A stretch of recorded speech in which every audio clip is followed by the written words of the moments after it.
In this problem, we want to take the third derivative for y equals 1 over x.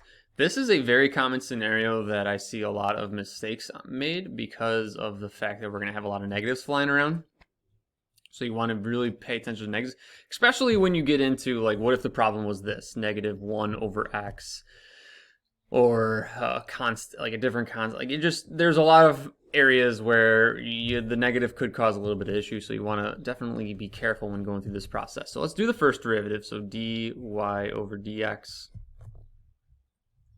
So the first derivative here, in order to take the derivative of this, I want to rewrite this as x to the negative 1. So I'm going to bring this up. So I'm going to write this as x to the negative 1. First derivative is going to be negative 1 times 1, which is going to be negative 1 x.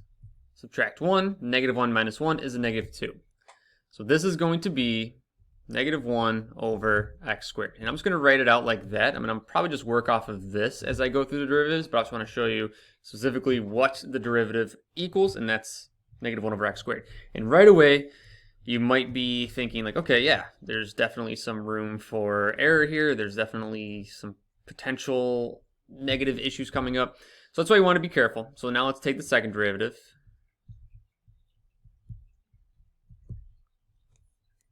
So I'm just going to keep working off of this. So this is the first derivative. So now let's get the second derivative. So this is going to be negative 2 times negative 1, which is positive 2, x. And then we want to subtract 1 from the exponent here. So negative 2 minus 1 is a negative 3. So the second derivative is going to be positive 2 over x to the third.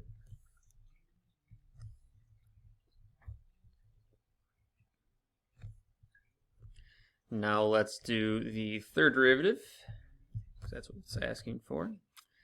So dx3.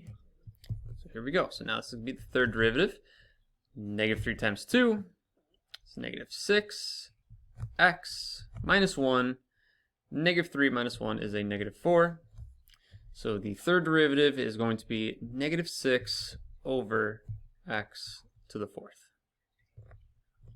And that's specifically what they wanted, so that is what I'm going to call the answer. So the third derivative, 1 over x. And like I said at the start of this, if this was like negative 1 over x, and they wanted to find the third derivative, same exact process, but just another negative still looming. That's probably just going to turn all of our signs opposite every single time.